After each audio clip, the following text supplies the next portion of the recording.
Ok, bienvenidos a la segunda parte de la sesión de hoy de Hombría, Heroicidad y Paternidad. Acabamos de terminar de ver el filme After Earth, Después de la Tierra, y lo que nos toca ahora es pues, comentario libre, preguntas. Yo tengo una lista propia, pero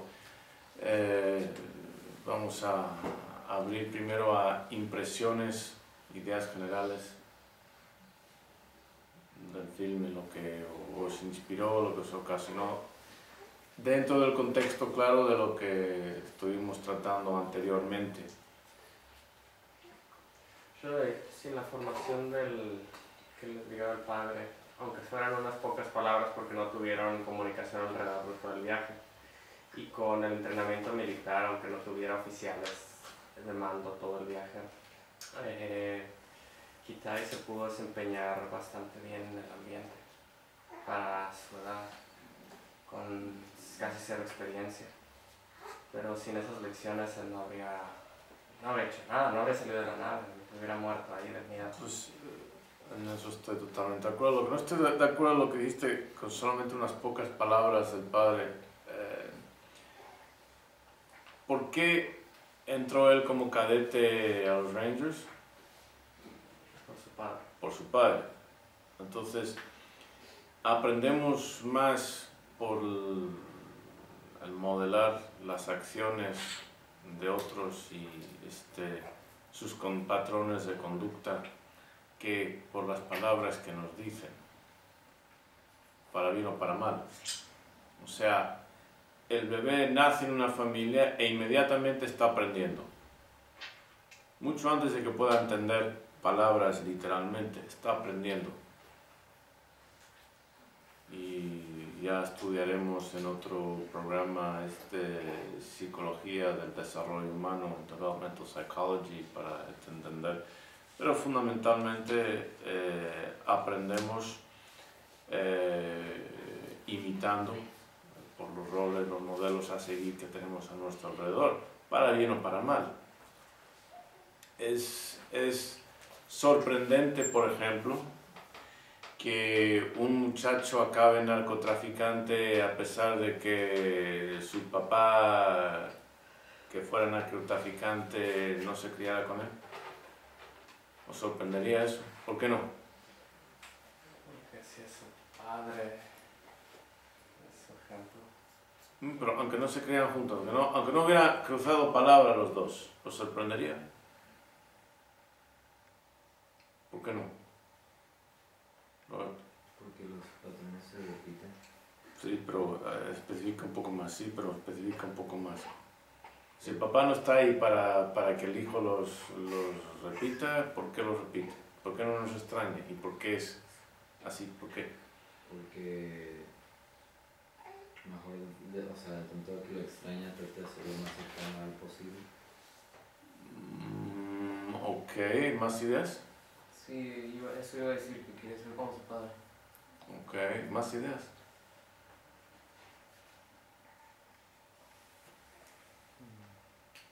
Pues sí, tiene la parte esta de mimesis que comenta Shuai de aprender de lo que ve nada más, pero una figura importante en un niño pienso que es el papá, y es como el ejemplo que tiene para crecer, para una idea de lo que es ser hombre, ¿no? Y otra cosa ahí tiene que ver posiblemente con agradar al padre de alguna manera. El papá no está. Ajá. Tiene que ver con la genética. Porque he escuchado, por ejemplo, de que papás alcohólicos y las madres se van lejos para que no tenga ese ejemplo. Se van a vivir a otra ciudad totalmente diferente. Pero es el hijo alcohólico. ¿Qué pasa? Bueno, un componente genético hay para muchas cosas, quizás casi todo, pero El papá no está, entonces, el papá no está. a la vista de él. ¿Por qué papá no está o la mamá se aleja y el chico crece alcohólico? ¿Por qué? ¿Qué es lo que no estáis viendo? ¿Con quién se casó la mamá? Con un alcohólico o con un narcotraficante. ¿Ok? Es la otra cara de esa moneda. ¿Ok? Eso es lo que la mamá fue atraída a ese tipo de hombre, ¿a qué tipo de muchacho va a formar? Claro, ahí está. Porque es el contexto, el ambiente, ¿qué tipo? La mamá se casó con un alcohólico, con un narcotraficante. Es la mamá de clase media alta, le gustan los hombres educados, refinados, disciplinados. No, le gustan los hombres de parranda, fiesta, gastan, etc. Ese tipo de hombre que les gusta. Aunque saques al papá, da lo mismo. El papá simplemente es una representación de un contexto en el cual se va a criar el muchacho. Saca al papá, y en realidad no ha sacado al papá, porque el papá es una manifestación del contexto, ¿sí?, en el cual se crió la mamá, en el cual el mamá tomó las decisiones del tipo de hombre que quería cruzar genes. No, ni siquiera pensaría en ello, lo más seguro, pero entonces se separan, o el papá no está presente, pero ¿cuál es el contexto socioeconómico o el tipo de amistades o familiares con el cual se queda la mamá? Pues con aquellos propicios a formar y a coger narcotraficantes y alcohólicos. O sea, el contexto cría al hijo, tanto como el modelo presente a seguir. Está ahí ese modelo. Aunque el papá no esté físicamente presente, el modelo de hombre está ahí. ¿O creéis que una mujer sucede a veces, pero creéis que de la noche a la mañana va a dejar pasó de tener hijos con un alcohólico y a la noche a la mañana va a cambiar ella totalmente y va a buscar otro tipo de hombre radicalmente diferente? No, porque es lo único que conoce. Y lo más probable es que su papá también fuera narcotraficante o alcohólico, con ese tipo de hombres con los cuales se está cómoda. Y aunque tratara de encontrar otro tipo de hombres, como está acostumbrada a ese tipo, no va a haber convivencia posible con esa mujer. Sí, es su definición de hombre.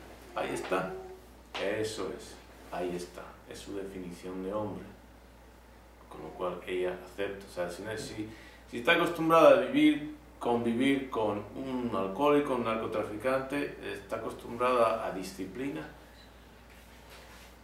no está acostumbrada a valorar la formación. Hemos hablado en otro programa, el de liderazgo en la familia, o psicopatología de la familia. Hemos hablado la terna del orden y la terna del mando, ¿no? ¿Alguien se acuerda de la terna del orden? Responsabilidad, autoridad y consecuencias, ¿no?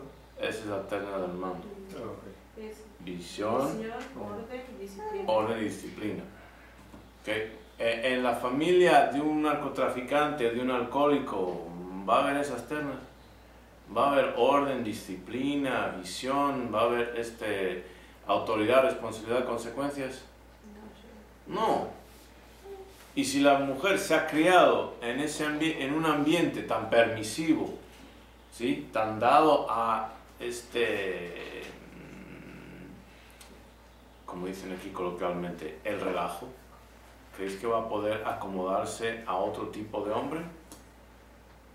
No sé. No, ni otro tipo de hombre va a aguantarle a ella. Entonces, ahí se cría el muchacho, ahí se forma.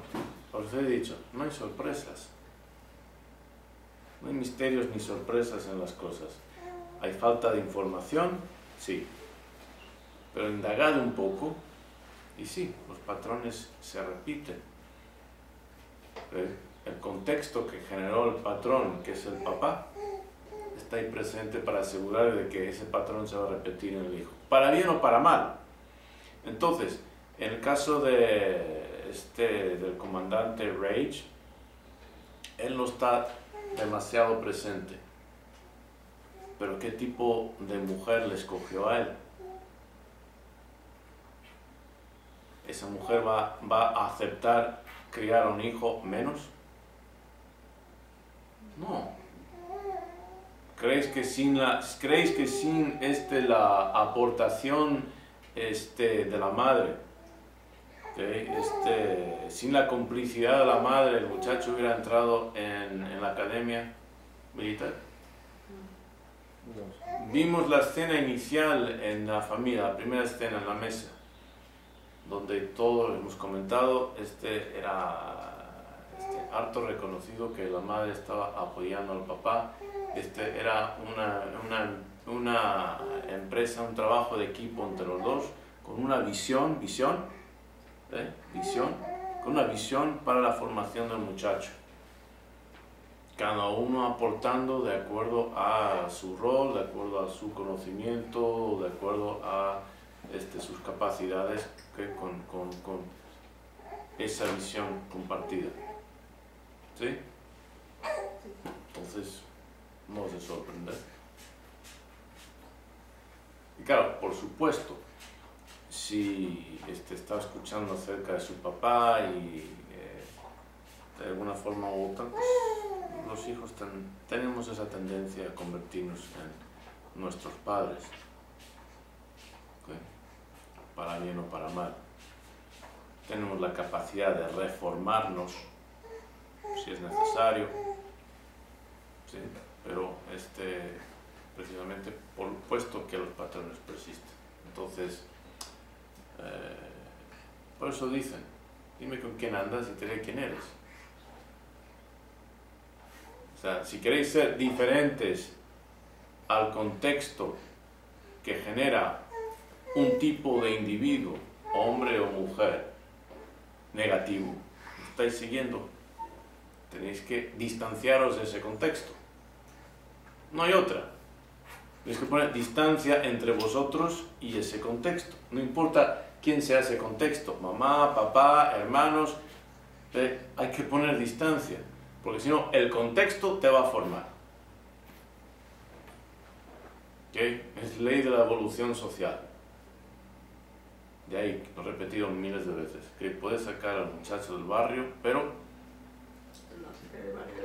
sacar el barrio del muchacho es mucho más difícil. ¿Okay? Entonces, con las influencias maternas, paternas, ambas son negativas, y los hijos, las hijas insisten en su codependencia, pues la verdad, es como tratar de lavarse en un traje de scuba, traje de buzo. El jabón queda por fuera. ¿Okay? No va a funcionar. Eso lo podéis tomar y aplicar como queráis, pero es la neta. Más comentarios, más ideas. Se me hizo interesante lo que el padre de Kitai, perdón. Kitai. El momento que ya tienen la situación de que están pues solos, no tienen comunicación ni nada, el tono de voz que usa él hacia su hijo para darle las instrucciones, porque es calmado, pausado, firme y seguro, o sea, un tono en el cual su deber como padre es transmitirle esas mismas cosas a su hijo para que puedan salir adelante los dos. E incluso no estaba viendo tanto la película, sino solo oyendo cómo se lo decía. Ese se me hizo un tanto así como hipnótico, en el sentido que todo ese hablar, sí, al menos a mí me transmitía esa misma calma, esa misma seguridad, sin importar el contexto o la circunstancia en la que estaban ahí en ese momento. Entonces yo creo que eso es algo importante, porque aparte de eso le está enseñando cómo actuar como un hombre, porque una mujer pues se hubiera puesto histérica, a gritar, a llorar, a insultar quizás, ¿no? Pero él lo que le está enseñando también es cómo comportarse como un hombre. Ok, ¿y qué os parece eso? Entonces comento yo. O sea, ¿disteis cuenta del tono la calma con la cual, intensidad, pero calma con la cual le comunica a su hijo la severidad de la situación. O consigues esto o nos vamos a morir. Es simple. Cumples, esta es tu misión. Si no la cumples, nos moriremos. O sea, le comunica la gravedad de la situación, pero con calma e intensidad.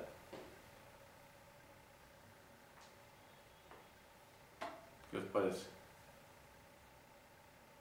¿Alguien reparó en eso? ¿No? Tiene mucho que aportar esta película, aunque ya es hora de que pasemos a otra, pero aquí la idea, como en todo este mega programa de Cine con Sabiduría, es crear una videoteca para vosotros de películas que se hayan comentado, para que podáis volver y volver y volver a verlas y aprovechar el conocimiento. No diversión. Tenéis, ahora sí que, de nuevo, vamos a aplicar el criterio del embarazo. O se está o no se está. O estáis comprometidos a hacer algo y a hacer algo con vuestras vidas, ¿sí? Con intensidad letal, ¿sí? Como si fuera una misión de vida o muerte. De hecho, es. Pero, o no. O al final del día os va a quedar en el tintero. Al final del día, quiero decir, al final de vuestros días, os va a quedar en el tintero. ¿Qué quiero decir con eso, os va a quedar en el tintero? Que nunca se escribió ninguna página. ¿Perdón? Que nunca se escribió ninguna Sí, página. o sea, que no se hizo nada. O sea, vuestras capacidades, vuestros recursos van a quedar desperdiciados. Una novela que vamos a estudiar aquí en el programa de literatura, Del río y para el río, eventualmente va a ser La muerte de Iván Illich. ¿Alguien la ha leído? Está mencionado en la bitácora del capitán Wolf, pero es un libro pequeño, Tolstoy, pero tremendo. Pues la idea es esa, y no hay medias medidas. Para hacer algo con tu vida no hay medias medidas, porque en el momento que sucumbís a la relajación, al chiqueo, habéis perdido.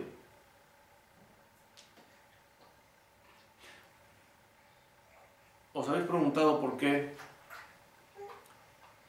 en un momento dado de la historia, ¿sí? En un momento dado y en lugar preciso de la historia, una persona, dos personas o pocas personas, ¿okay? Con recursos similares, si no es que idénticos, ¿sí? Todos, muchos tienen recursos similares, si no idénticos, y sin embargo, muy pocas personas surgen. ¿Os habéis preguntado eso alguna vez? ¿Habéis reparado en ello? ¿Okay? O sea, podemos hablar acerca de talento, ¿está bien? Por supuesto existe ese componente genético, pero no todas las personas con talento hacen algo con ello. De hecho, la inmensa mayoría de las personas que acaban sus días sin haber descubierto sus talentos. ¿Sí? Y el concepto de tener un criterio más allá de la vida misma es un criterio por el cual todas esas personas que han hecho algo con su vida, que se han destacado, tengo que decir para bien o para mal, porque está Hitler como buen mal ejemplo, más o menos han vivido de acuerdo a este criterio, que era más importante morir que no vivir de acuerdo a ese criterio. ¿Me explico? El hombre, por extensión la mujer, que no ha encontrado algo por lo cual moriría, no merece vivir. ¿Quién dijo eso? Martin Luther King.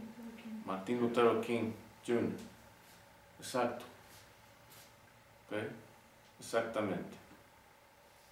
Entonces, a cada momento, si no os exigís con esa intensidad marcial, no vais a llegar a ser nada.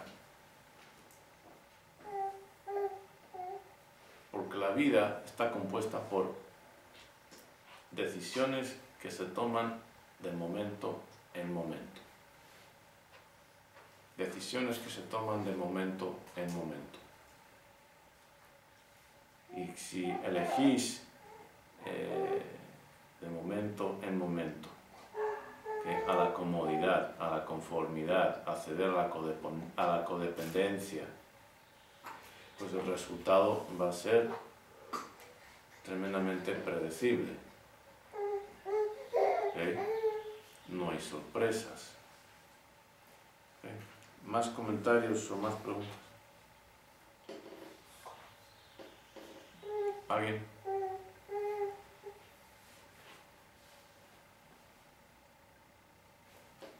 Yo, en el caso de Kitai, ¿qué sería ceder a sus emociones durante la estancia en ese planeta? ¿Perdón? No. Durante la estancia en el planeta, Kitai se encuentra con varias situaciones donde él cede en contra de sus emociones en vez de seguir las órdenes. Sin su entrenamiento marcial, la cantidad de veces en las que cede se incrementaría. Ok, bueno, hay un momento en particular en el cual sus emociones se manifiestan de una forma turbulenta, ¿no? Su sombra, como decimos aquí. ¿Cuál es ese momento? En la cascada. En la cascada, ¿sí? ¿Y qué sucede ahí en la cascada? ¿Qué sucede? Que por fin se quita el tapón, ¿no?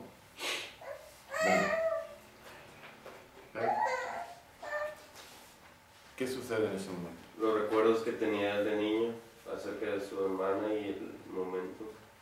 Sí, los recuerdos y emocionalmente, ¿qué sucede con esos recuerdos?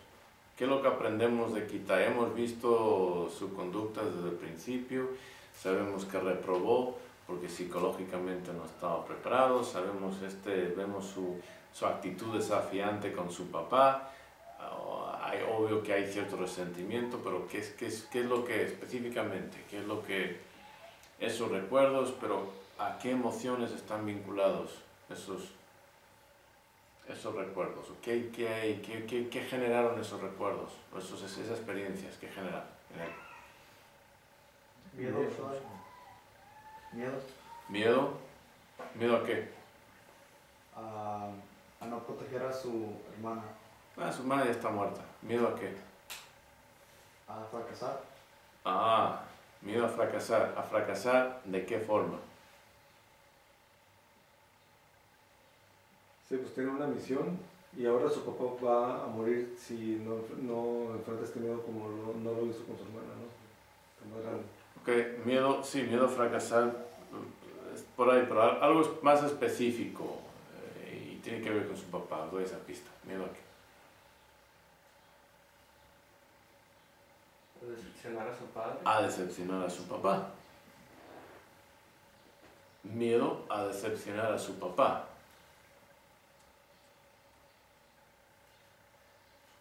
¿Ok? ¿Y qué sucede con ese miedo en ese momento en la cascada? Esto es importante. ¿Qué sucede? Sabemos que ese miedo le ha guiado, motivado, controlado, ¿no? ¿Qué sucede? Venga, tiene un soliloquio, una conversación con su papá, ¿qué sucede? Le echa la culpa al papá. Papá por no estar, pero en realidad ¿quién se siente culpable? Él. ¿Por qué? ¿Se siente culpable? ¿Por qué? O sea, con respecto a la muerte de su hermana, ¿no? No pudo ayudar. No pudo ayudar, no se sintió suficiente.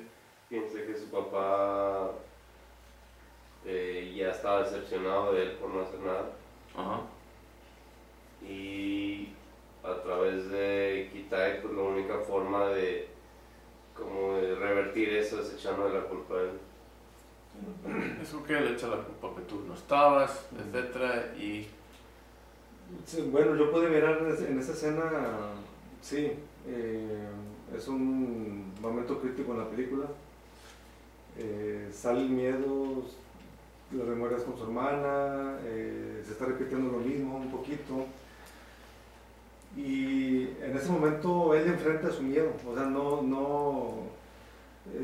estaba justificado de alguna manera, porque su papá mismo le estaba diciendo aborta, vente, y él pudo haberse regresado y estaba justificado. Su papá le dijo, vente. Pero ok. hay un coraje que saca él internamente, que eso me llama mucho la atención, que sin ese coraje no hubiera podido trascender, enfrentar y trascender ese miedo. Sale ese coraje y es una decisión, como usted lo comenta, son decisiones lo que nos forma. Toma esa decisión en ese momento y con todo y el miedo y con toda la adversidad que tiene, lo hace, ¿no? Entonces me hace pensar cómo sí en la vida hay momentos que son claves, así como ese, pues. Hay vivencias en la vida donde se nos presenta una situación como esa y tenemos que enfrentarla y armarnos de coraje y ir más allá y trascenderlo. entonces su padre le dijo, esta misión ha llegado al criterio del aborto, yo asumo la responsabilidad. Ahí pues ya el desafío al papá.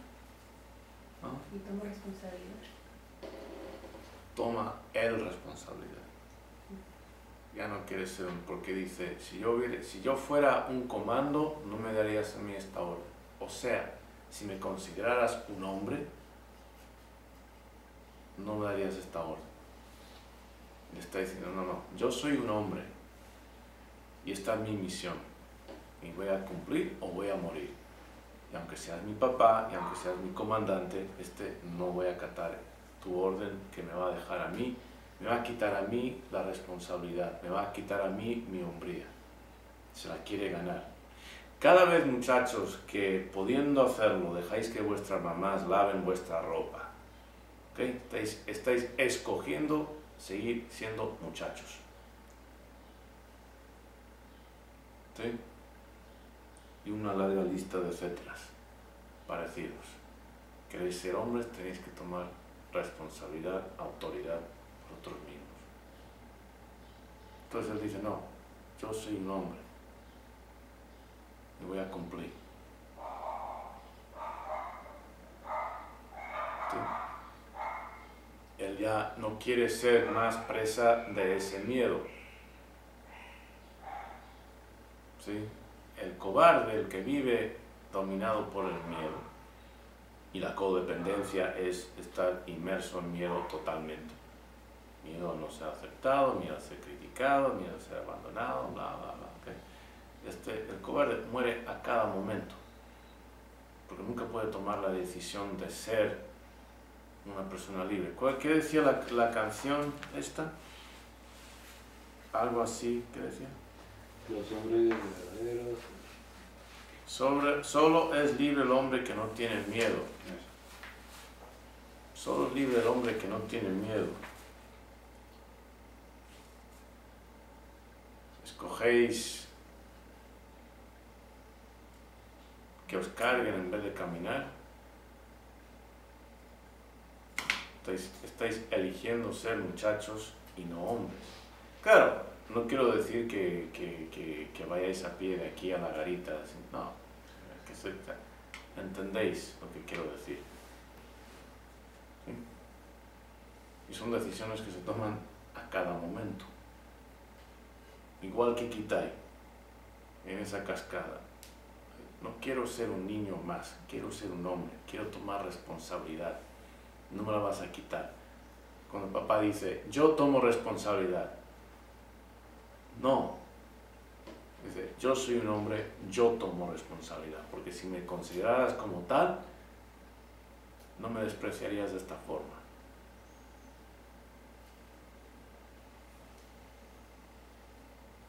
¿Sí? ¿Entendéis? tan fácil ser muchacho, siempre, para demasiada gente. ¿Era fácil para Kitai?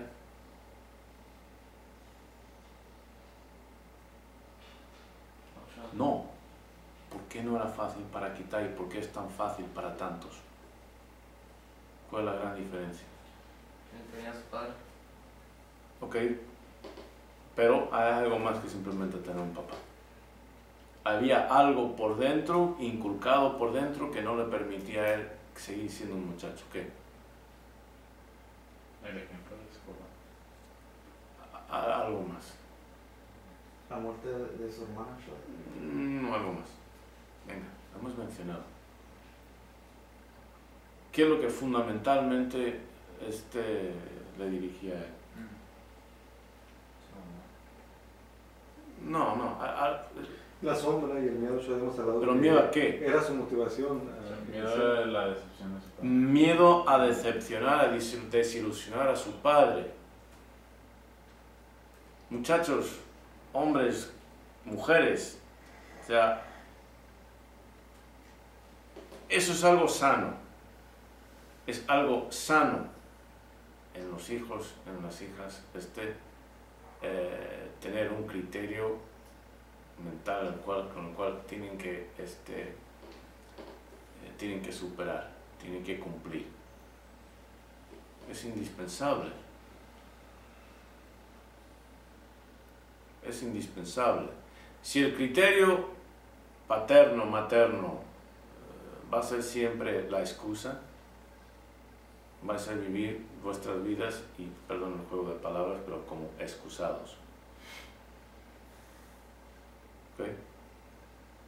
Si en vez de levantaros a hacer, se os permite quedaros en la cama cómodos, y ese es el criterio bajo el cual os habéis formado, así vais a pasar vuestra vida, como excusados.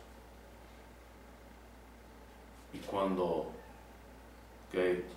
una familia se junta con otra familia, se juntan con miles de familias y forman una ciudad, forman una sociedad, forman una nación de excusados, ¿y cómo conocemos eso? América Latina. Tercer mundo en general, pero sí, América Latina, continente de excusados. Siempre hay una excusa para no cumplir. Siempre hay una excusa para llegar tarde, siempre hay una excusa para no tener la tarea hecha, siempre hay una excusa para lo que sea. Por supuesto, a veces hay excusas. No fui a correr. ¿Por qué no fuiste a correr? Es que me rompí la pierna. Ah, ok. Está bien. Eso no es una excusa, eso es una razón. ¿Me explico? Okay. Entonces, él no podía vivir con esa excusa. Por dentro no se lo permitía, y eso es algo sano. Eso es lo que le impuso. Sí, el entrenamiento, por supuesto. Claro que sí. Pero la autoexigencia, pero llega un momento en que el papá ya no puede estar ahí, ya ni siquiera le puede guiar, se rompe el equipo, ¿no? De hecho, al inicio, está trepando y sale la araña. Dice, ¿no viste eso? Y ya empieza a sospechar, ¿ok? No dijiste que iba a estar ahí contigo. ¿Qué fue? Nada, me resbalé. Okay. Ya está empezando a darse cuenta aquí de que pues está por su cuenta, estamos por nuestras cuentas. Nadie va a sentir vuestro dolor. Nadie. Es imposible. ¿Okay? Por mucho que como papás nos duela lo que nos suceda a nuestros hijos, ¿okay? El dolor es suyo. Entonces, es imprescindible tener ese criterio grabado internamente de exigencia. Hay que cumplir con. Si os acordáis del lema, o no, del credo de los Rangers, ¿sí? Hay una lista de cosas. ¿Os acordáis de la iniciación de Jacob? ¿Sí? Hay una lista de cosas. Y una de nuestras compañeras no presente aquí hoy, pero dijo, le sorprendió que es esta parte que tiene mucho que hacer para cumplir con su nombre. La compañera pues, le llamó la atención la idea de que, pues tiene obligaciones. El que no tiene obligaciones no es nada. El que no tiene obligaciones no es nada. El que no vive su vida con una intensidad de misión no va a lograr nada. Entonces, en ese precipicio, en la cascada, define mucho, es el momento de ser o no ser para Kitai. O no voy a seguir viviendo mi vida como excusado. Yo voy a tomar responsabilidad. Y aunque seas mi papá, aunque seas mi comandante, no me vas a quitar la dignidad de tener una responsabilidad. Eso es lo que nos hace dignos. ¿Dignos de qué? Dignos de ser. ¿Okay? El neoliberalismo y todo tipo de tonterías han metido en la cabeza a las personas de que simplemente con nacer somos. Somos. ¿Cuántos millones de ciudadanos que entre comillas son en México, por ejemplo, no tienen bastante que comer de un día para otro? Como 10, 11, 12, no me acuerdo. ¿Os acordáis? Como un 10% de la población, más o menos. 15 millones, algo así. Sí, ¿verdad? Sí, pues es como 10%. Entonces, no. ¿Okay? Dignidad y responsabilidad van juntos. Es la que diferencia entre ser un muchacho y ser un hombre. Esa responsabilidad.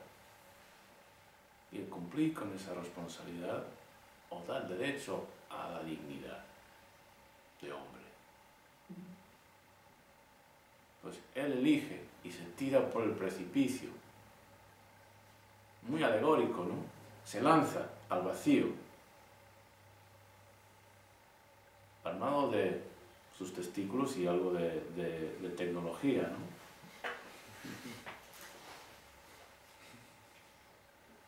Los testículos van primero, si entendéis lo que quiero decir. Okay. Nada más yo de ahí para cerrar esa parte, y nada más para puntualizarlo. Todos en algún momento nos hemos enfrentado a esos tipos de situaciones donde es un momento para definir lo que eres o lo que no eres y que es una oportunidad incluso, ¿no? Para trascenderlo. Pero no todos toman esa decisión. Él sí decidió hacerlo, eligió de acuerdo a esto que le iba a ayudar. Él tiene una base. Yo estoy hablando un poquito de la preparación a lo mejor que él tenía como base Me pasas me pasas el cuestionario, esa página que me mostraste antes. Sí. ¿Y cuál sería el estado propicio mental para que alguien tome la decisión y alguien no la tome? Es una pregunta ya al respecto. Él tomó la decisión, la gran mayoría no la hubiera tomado. Pero él no la tomó así más porque sí, hubo una preparación previa, aunque haya sido inconsciente, aunque él no lo haya mirado. Pues, ¿por qué toma esa decisión? Por su identidad. Él quiere ser. Se exige a sí mismo. ¿Pero por qué quiere ser? Ajá. Para allá voy yo. Había algo que él dijo. Tenía ahí unas semillitas implantadas en el cerebro que le hicieron decir, voy con todo y voy a dar mi vida. Tú dijiste, hay momentos. Todos los momentos son esos momentos. Aquí en el número, la pregunta 48 de este cuestionario, dice, hay una frase, no, es un párrafo, en el Bitácora volumen 4, dice, cada decisión que tomes será de vida o muerte. Para el sabio guerrero Mamba, toda decisión es una decisión de vida o de muerte. Cuando escoges de acuerdo a tu identidad, misión, te afirmas, te valoras. Ese es el camino de la vida. Cuando escoges en contra de tu identidad, misión, te niegas, te rebajas. Ese es el camino de la muerte, aún en vida. El sabio guerrero Mamba siempre escoge la vida, aunque le lleve la muerte. Toda decisión es una decisión de vida o muerte. ¿A qué se refiere? ¿A qué me refiero con eso? ¿Vida o muerte de qué? Aunque sigas viviendo. Decides, suena el despertador, decides, qué flojera, me quedo dormido en vez de levantarme para ir a correr o entrenar o empezar mi día. Yo digo que es una decisión de vida o muerte. ¿Qué es lo que vivo? ¿Qué es lo que muere? A cumplir o morir. Sí, pero ¿qué es lo que está muriendo o viviendo? Tu identidad. Exactamente, tu identidad. Cada momento, cada decisión que tomes, de qué pensamiento entretienes, qué emoción te permites, qué conducta te representa, que las decisiones que tomes en cada momento son de vida o de muerte, asumiendo claro que tengas una identidad. O sea, asumiendo que tengas, gracias a mí, suponiendo que tengas que hayas tenido la oportunidad de una formación de acuerdo a una visión, ¿acordáis? Visión, ¿sí? De acuerdo a una visión de alguien que os estuviera formando, os diera esa identidad. Entonces decidís, ¿vive esa identidad o muere? Don Quijote, en algún momento pues íbamos a estudiar Don Quijote. Llevo años queriendo enseñar Don Quijote. A cada momento Don Quijote decide ser Don Quijote, hasta que al final, cuando se va a morir, dice no. Aquí muere Alonso Quijano. Pues no quiere que Don Quijote muera, quiere que Don Quijote quede inmortalizado, no muere. ¿Sí? Es un ejemplo de la división de la identidad. Él adopta, en un momento dado, él decide ser Don Quijote. ¿Ok? Él incorpora esa identidad. Y no importa lo mal o lo bien, más bien lo mal, que siempre es mal, que se lo pase siendo Don Quijote, afirma ser Don Quijote. Y para que lo tengamos claro,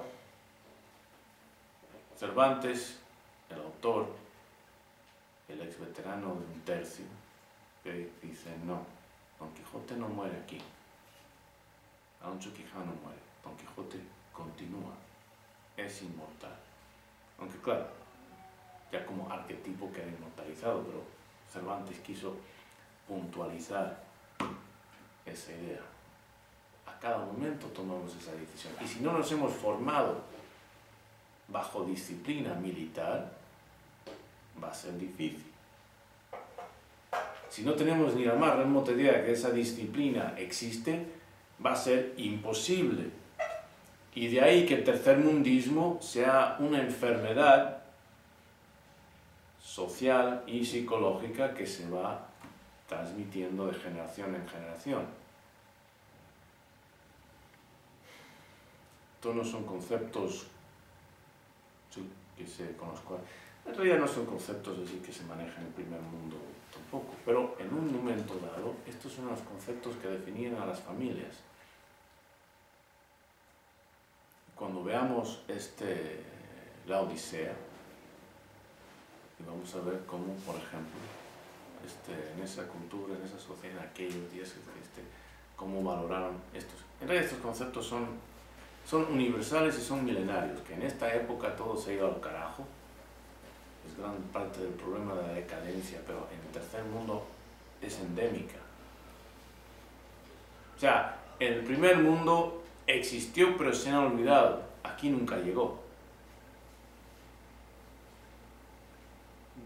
Es curioso que la religiosidad del español siglo XVI, siglo XVII le llevara a conquistar La religiosidad de Latinoamérica, desde su inicio hasta la fecha, ¿a qué le incita a ser el conquistado?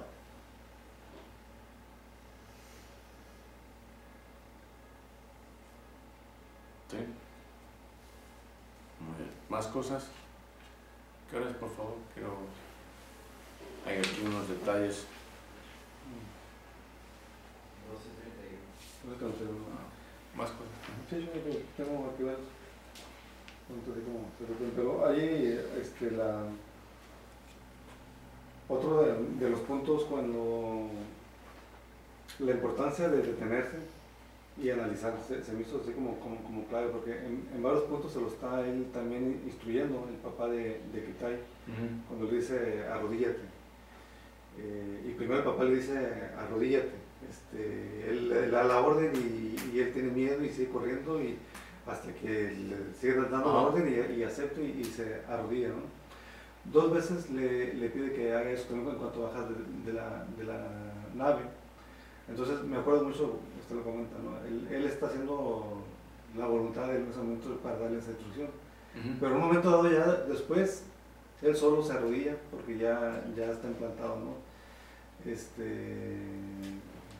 En él que es importante calmarse para pensar las cosas y analizarlas. Y esa parte la conecto también con la parte cuando él de alguna manera pierde el miedo que lo confronta, porque también es una especie de meditación, lo puede ver así, como mindfulness, cuando él está ya abajo de la morsa y no me quiero adelantar si no es el momento, pero él entra en una especie de estado presente. De hecho su papá le comentaba, ¿no? Mira, huele, siente, ¿no? Huele, sí, estate en el momento presente, arraígate en el momento presente, son mindfulness. Pero hay algo que luego menciona al papá, de hecho antes cuando le pregunta ¿cómo lograste fantasmear la primera vez? ¿Te acordáis? Sí, cuando el papá habla, dice la frase famosa de la película. El miedo no es real. El miedo no es real. El peligro puede o no serlo. Pero el miedo simplemente es una reacción mental, está en tu cabeza. Es una elección. Exacto. Eliges si eres un hombre libre. Si eres un hombre libre tienes elección. Si no eres un hombre libre, no importa que conduzcas Maseratis, no importa. No tienes esa elección. Eres un encadenado, un colonizado al miedo. Si eres un hombre libre, el miedo es una elección. Y si eres un hombre digno de esa libertad, eliges no tenerla. Pero es una elección, claro. ¿Qué dice? Dice, el miedo no es real, solamente existe en nuestros pensamientos, la imaginación, cosas que imaginamos que existirán, que no existen en el presente, o sea, existen en el futuro, y quizás nunca existan.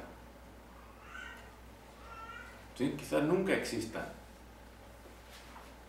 Y pues no tenemos que hablar de la religión, no hay otra. Gente que tiene miedo a no agradar a Dios, al infierno, etc. Nadie jamás ha vuelto de la muerte de una forma comprobable para afirmar que eso no es más que una imaginación colectiva, una psicosis colectiva. De nuevo, solo es libre el hombre que no tiene miedo. Para no tener miedo tienes que aceptar que es una elección, no es real. Pero si te crías como un animal y no como un ser humano, nunca aprendes eso. Y estás dominado por tus apegos, por tus miedos y por tus deseos. E insistes en mantenerte como niño y no alzarte como hombre. No puedes ser un hombre si vives dominado por tus placeres, tus deseos, tus miedos. No puedes ser, no lo eres. No importa que tengas 70, 80 años. No importa cuánto dinero tengas, no importa cuántos hijos tengas, ¿ves? Simplemente no lo eres. No porque tengas dinero, pues sí. Michael Jackson cuando tenía 6 años era millonario. Y solo decía hombre.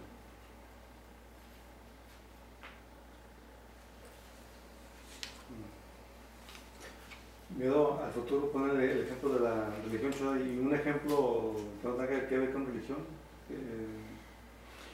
¿Al qué dirán? ¿Cómo va a reaccionar mi mamá? ¿Qué va a decir mi papá? ¿Qué van a decir mis hermanos? ¿Cómo les va a caer esto? O sea, la codependencia. Y mis amigos. Y si no voy a la fiesta, ya no me invitarán a más. Si tienes suerte, no te invitarán a más.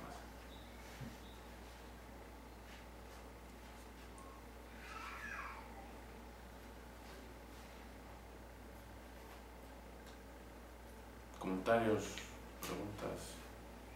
No lo mencionan aquí, Choy, también lo hemos comentado antes y va muy de la mano, usted lo ha dicho, ¿no? El miedo y el apego son los caras de la misma moneda. Se ve reflejado esa parte también en él. Elabora.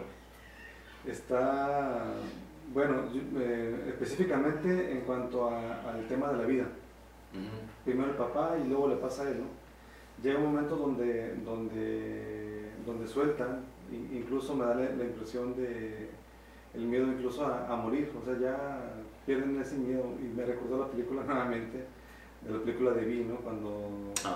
Cuando trasciende el miedo a morir, el personaje que sale en esa película. Me lo recuerdo también aquí, ¿no? Como que ya cuando pierden ese miedo a la muerte, que hay a la vida, que hay como un apego, cuando ya lo sueltan, también ya se liberan y también se va el miedo y ven el mundo de otra manera.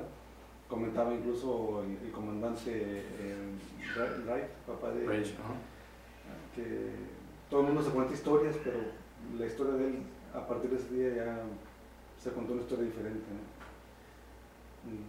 Pero sí, la parte esta del apego y miedo que usted nos ha comentado, no sé si quiera, o si puede elaborar un poquito eso de cómo se ve. ¿Por qué la gente tiene miedo a morir?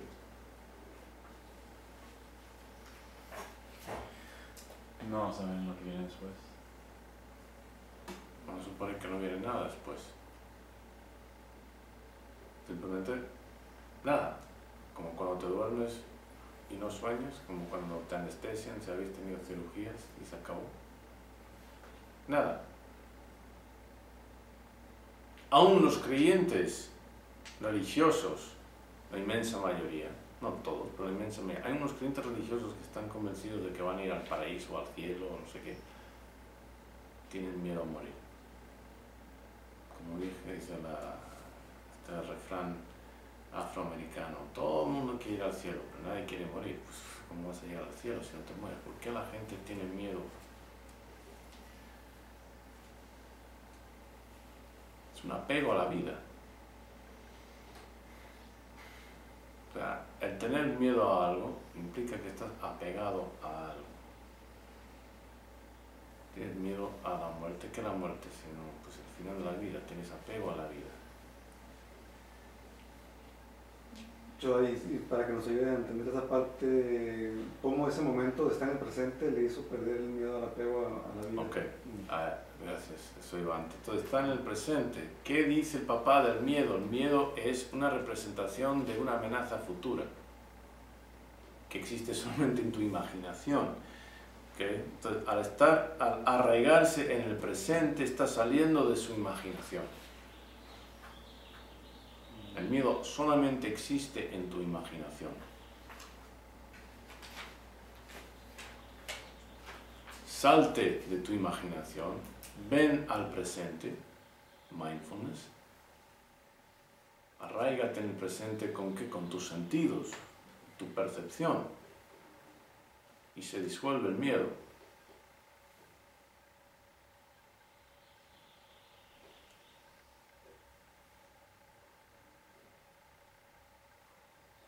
Se disuelve el miedo y su primo hermano, que es la ansiedad.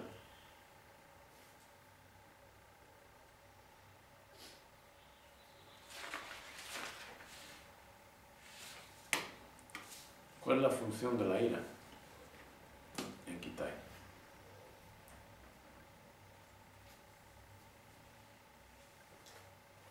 ¿Cuál es la función de la ira, Shoei? ¿Qué hace el miedo? Anteriormente en la nave, ¿tienes una pregunta? Anteriormente en la nave, cuando Kitai se acerca a la Ursa y el sargento suboficial o lo que fuera, le está describiendo fisiológicamente lo que está sucediendo, le dice, y tus piernas quieren correr, pero tu cerebro te dice que ¿para qué? Y te quedas paralizado. El miedo paraliza. Paraliza el raciocinio. Entonces, ¿de qué les sirvió la ira cuando están en la cascada? Sí, yo lo mencionaba como coraje, Shoei, pero está relacionado, ¿no? Es la ira que es como una fuerza interna que la canalizó bien. A despegarse, ¿okay?, de su miedo, a salir de ese hoyo. ¿Okay? Está en un hoyo, la ira le ayuda a salirse de ese hoyo, donde ya puede empezar a razonar, ya está activo, y de ahí ya puede empezar a razonar, ¿sí? Y accede a memorias y se da cuenta de ciertas cosas y pues sí, tiene resentimiento contra su papá, pero en realidad sabemos que es contra sí mismo. Y finalmente pues actúa. O más allá, pues supera incluso la ira, porque ya no tiene miedo cuando se enfrenta con la Ursa y la mata. Y calma. ¿Qué siente? Está ahí repasando lo que dice su papá, arráigate en el presente, que hueles, que ves, que sientes, está sintiendo su sangre, como su papá cuando vio su sangre salir. Está sintiendo su vida desvanecerse y toma la decisión de que no me voy a quedar aquí para que eso suceda, sin más ni más. Yo voy a ser hombre, yo voy a ser el dueño de mi vida. Yo voy a levantarme, ¿okay?, cuando suene el despertador. Si me quedé hasta las 4 o 5 de la mañana, por lo que fuera, eso no es excusa. Te levantas, es un nuevo día. Si fuiste tan hombre para trasnochar, pues sé tan hombre para levantarte en la mañana siguiente. ¿Sí? Pero nos tenemos que exigir a nosotros mismos. Sí, el proceso de la formación, el ideal, lo hemos mencionado en otro programa, de liderazgo de la familia disfuncional, en términos del propósito de la familia, doble, uno de crear un ambiente en el cual los miembros, no solamente los hijos, todos los miembros puedan cumplir con su potencial, con sus capacidades, también generar, producir miembros de la sociedad, ciudadanos, o sea, que manifiestan, expresan los ideales más altos de esa sociedad, de esa cultura. Ese es el propósito. ¿Sí? Entonces, el propósito de la infancia, de la adolescencia, no es pasárselo bien. ¿Sí? Es formarte para el resto de tu vida. Es campamento. Eso no significa que no pueda haber cariño. Es necesario que exista cariño. Es parte de nuestras necesidades emocionales. Hay una gran diferencia entre cariño, ¿sí?, y malcriar. Malcriar. Ahí está la palabra, malcriar. Hasta la tenemos. ¿La entendemos? Si no exigir es malcriar, todos tenemos una idea intuitiva al menos de lo que es malcriar, ¿no? ¿Sí? Todos estáis en un restaurante o en el banco o en la calle y veis unos niños que no responden a su mamá y hacen eso, tiran berrinches. ¿Y qué pensamos? Que malcriados. Exacto, que malcriados. lamentablemente la gente no reflexiona, pues así también. Pero bueno, ¿qué malcriado? Si eso es ser malcriado y existe ese concepto, ¿os acordáis de la palabra concepto, la definición de concepto? ¿Qué hace un concepto? Separa algo de lo que no es, divide el mundo en ese momento. Ajá, divide el universo en los estímulos que cumplen con el criterio y los que no. Entonces, si existe el concepto de malcriado, entonces existe el concepto de bien criado, o al menos de no malcriado, ¿no? Eso significa que al menos a un nivel conceptual tenemos una intuición de que lo que se requiere para criar bien, ¿no? ¿Sí? ¿Me seguís? Okay, entonces ese es el propósito. Igual que el propósito de la formación de Kitai era sobrevivir en esa situación, esa era su prueba de vida, en el cual podía haber optado a seguir siendo un niño, pero él mismo optó por ser hombre. ¿Os acordáis de Kunta Kinte o de Mandela? Vimos la película Mandela aquí, ¿no? Sí, ¿Os acordáis del principio? Sí, aunque pues son culturas africanas distantes por miles de kilómetros, pero la idea es la misma. Llegada a cierta edad, son hombres y tienen que cumplir como hombres. Y quieren ser hombres.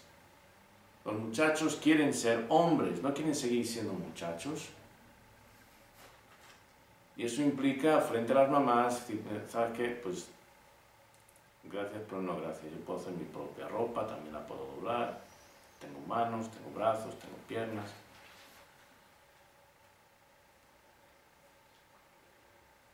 ¿Sí? Por otra parte, si insistimos en la conveniencia de abusar del apego de nuestras madres,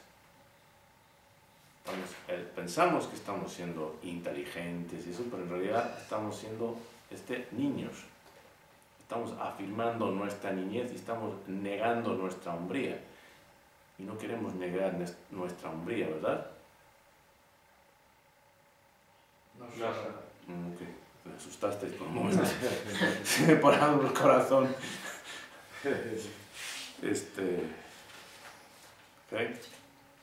Algo más así para cerrar ya esta película. ¿No? Hay muchas cosas, muchos detalles, pero ya tenéis más que herramientas suficientes, yo creo, para ver el filme una y otra vez, ¿no? En el momento en el que Kitai trasciende su miedo y le pasa el urso encima, y después de vencerlo cuando se queda ahí tirado, me recordó mucho una frase en el poema de Sí de Rudyard Kipling, que dice que no sé, algo como no dejarse engañar por la victoria o la derrota.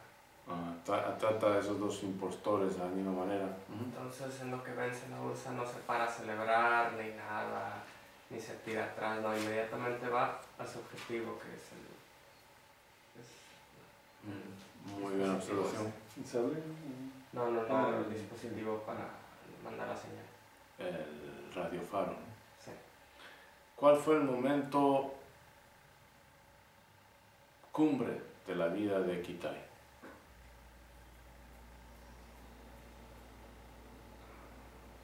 Cumbre. ¿Sabes lo que es una cumbre? ¿Cuál fue el momento cumbre de Kitai? En la vida de Kitai. Cuando está ahí y siente su sangre del miedo. No. Cuando ya por fin está con la fuerza y no el miedo. No. Cuando su papá pide que lo levanten y Ahí está. le dan el inicio como cadete o como soldado. Cuando dice, levántenme y le saluda. Recibe el respeto de su papá, igual que su papá había recibido el respeto de otro hombre. ¿Sí? Eso fue el momento cumbre. Eso fue, te reconozco, tú lo has ganado, eres hombre. ¿Sí? Si no existe eso en nuestras vidas, ese rito de pasaje, o sea, si no existe el criterio de acuerdo al cual tenemos que cumplir, ¿cómo nos motivamos? Y si no existe el criterio, ¿cómo vamos a hacer? ¿Cómo existe un concepto si no hay una definición, una descripción del concepto? ¿Ok? Concepto, un término, una idea que parte el universo en aquellos estímulos que cumplen con la definición y las que no, ¿sí? Si digo redondo, significa que las cosas las podemos imaginar redondas, y todo lo que no es, o sea, parte del universo, lo que es redondo y lo que no es redondo. Pero tenemos un concepto, por lo menos mental, aunque pues una definición geométrica no se me ocurre ahora mismo, pero todos tenemos una idea de lo que es un círculo, algo redondo, redondeado, esférico, cuadrado. O sea, si no tenemos ese concepto, ¿cómo lo vamos a identificar? No podemos identificarlo, ¿verdad? No podemos. Si digo Mustela Putorius o Mustela Furo, ¿significa algo para vosotros? ¿Podéis identificarlo, decidir lo que es, lo que no es? No tenéis la más remota idea. Es el hurón. ¿Sabéis lo que es un hurón? Sí. Más o menos, ¿qué? Es como una comadreja, apestan. He tenido varios. Los romanos los criaron, se llama turón cuando viven en la naturaleza, pero es el mismo. Entonces ya con eso es una cosa. Pero si no tenemos una definición, un criterio para el concepto de hombre, ¿cómo vamos a dividir nuestro universo en aquellos que lo son y los que no lo son?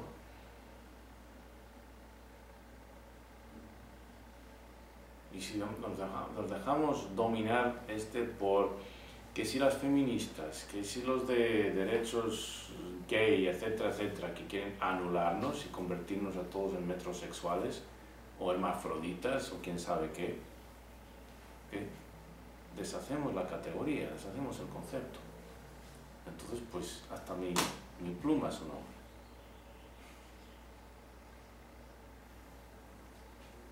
Jacob tiene 4 meses, es un hombre.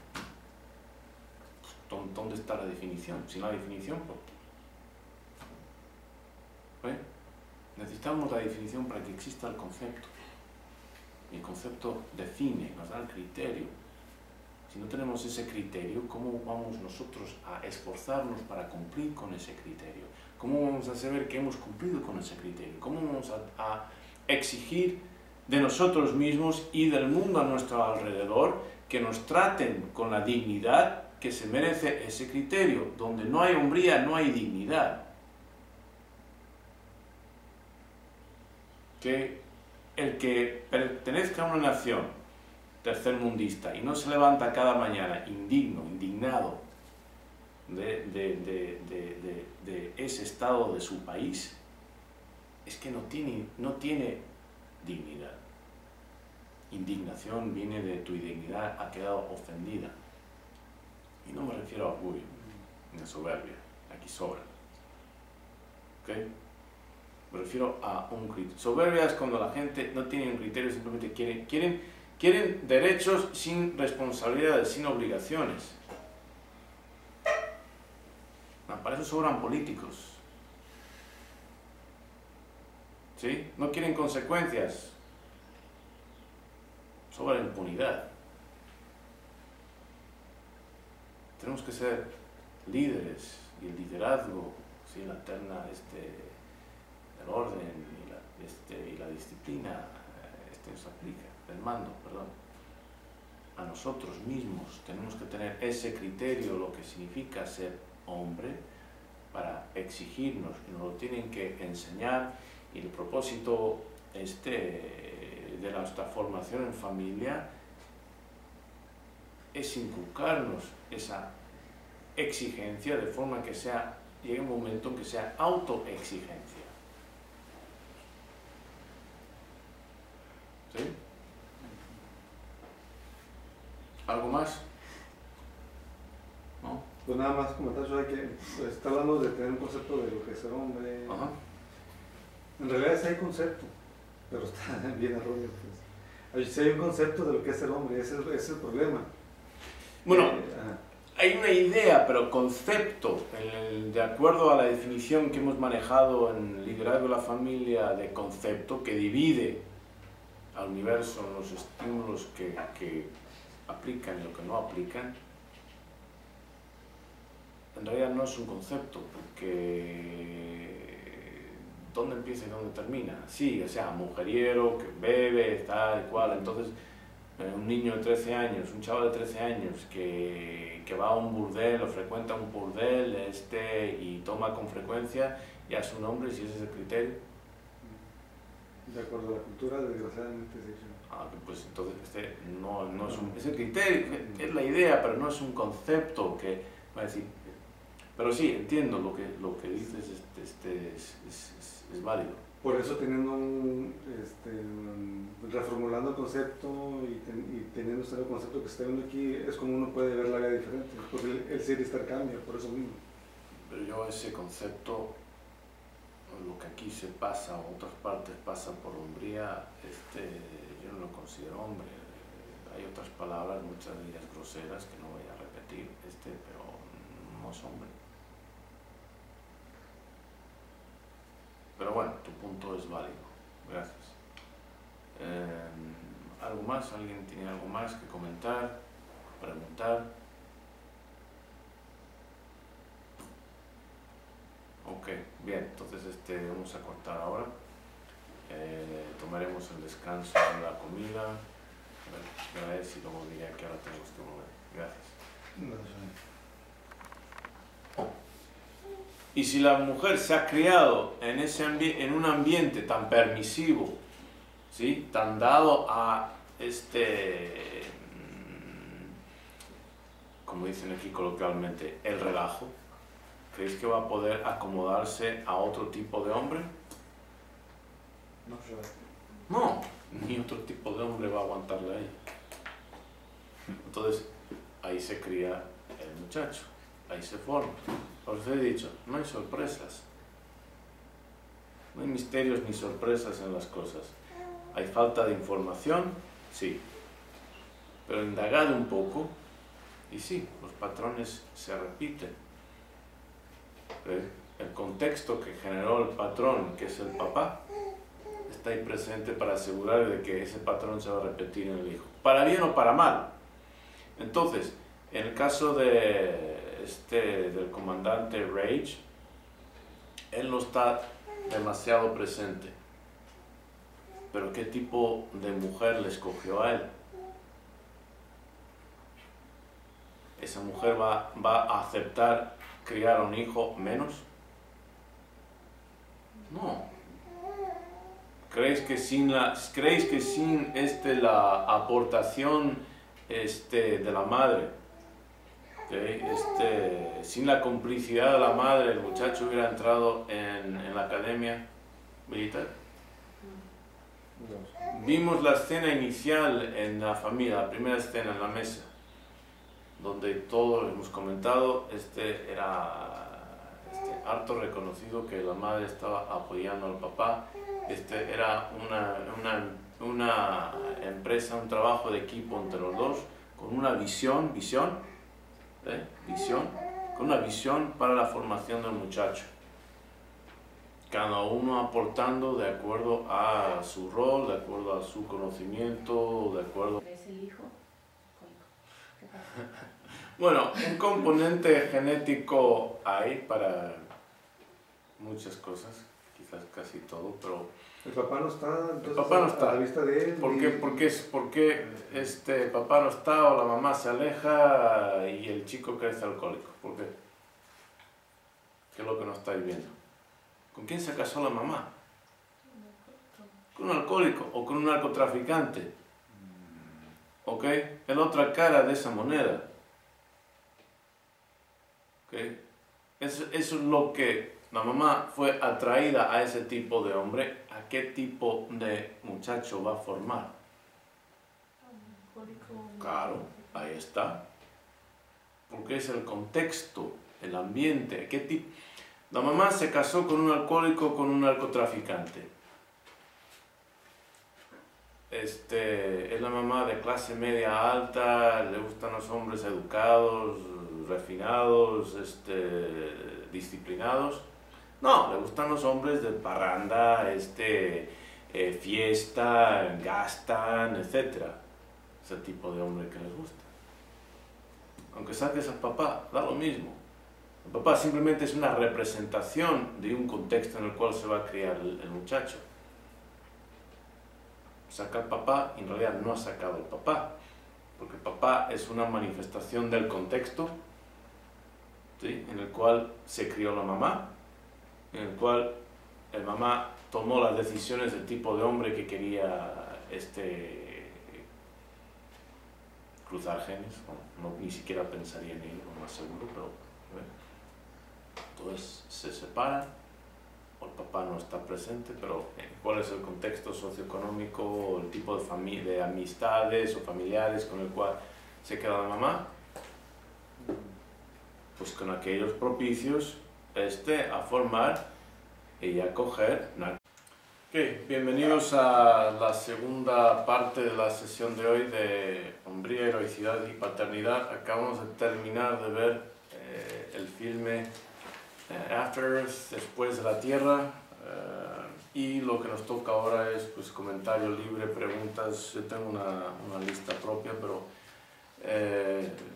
vamos a abrir primero a impresiones, ideas generales del filme, lo que os inspiró, lo que os ocasionó, dentro del contexto claro de lo que estuvimos tratando anteriormente. Sin la formación que les dio el padre, aunque fueran unas pocas palabras porque no tuvieron comunicación alrededor de todo el viaje, y con el entrenamiento militar, aunque no tuviera oficiales de mando todo el viaje, Kitai se pudo desempeñar bastante bien en el ambiente para su edad, con casi cero experiencia.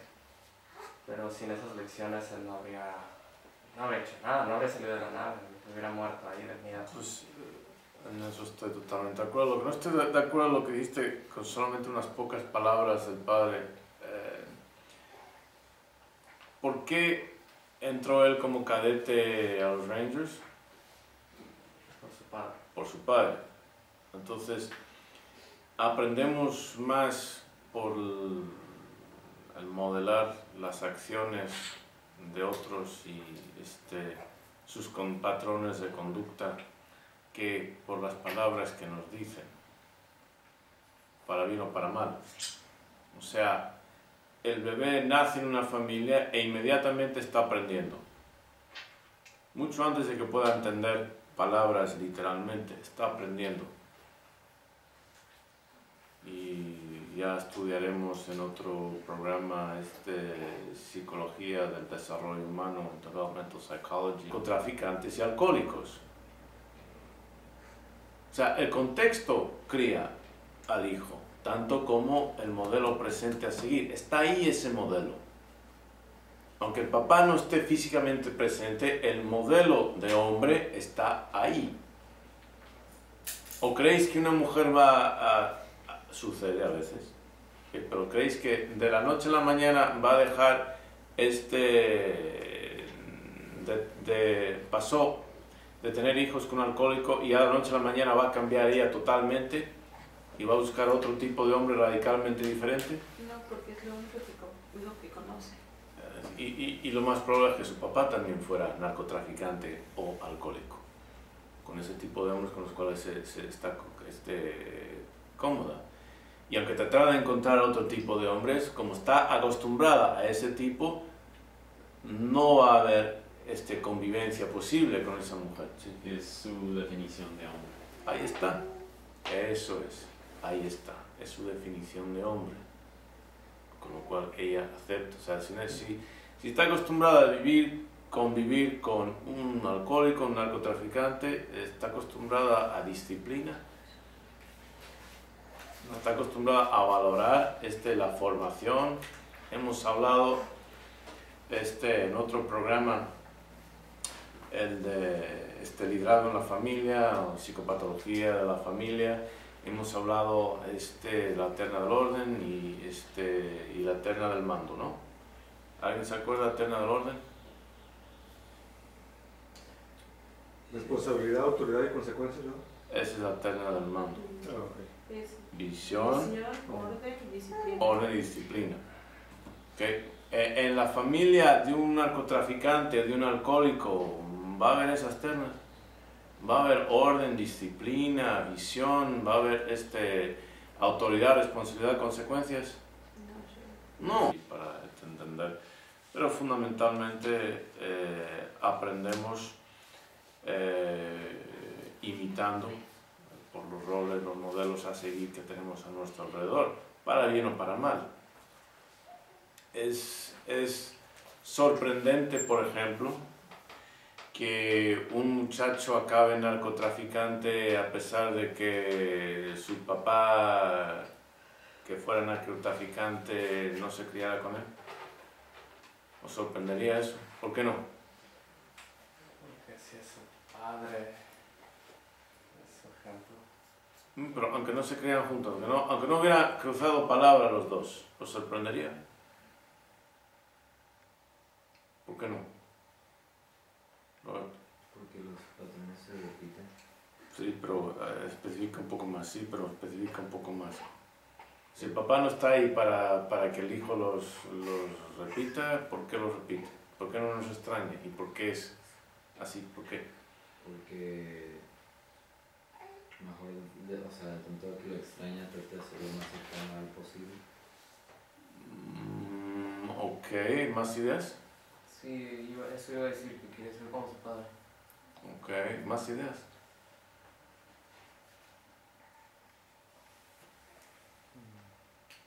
Pues sí, tiene la parte esta de mimesis que comenta Shuai de aprender de lo que ve nada más, pero una figura importante en un niño pienso que es el papá, y es como el ejemplo que tiene para crecer, para una idea de lo que es ser hombre, ¿no? Y otra cosa ahí tiene que ver posiblemente con agradar al padre de alguna manera. El papá no está.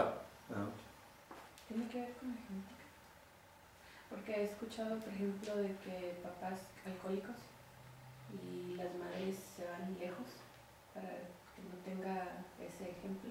Ajá. Se van a ir a otra ciudad totalmente diferente.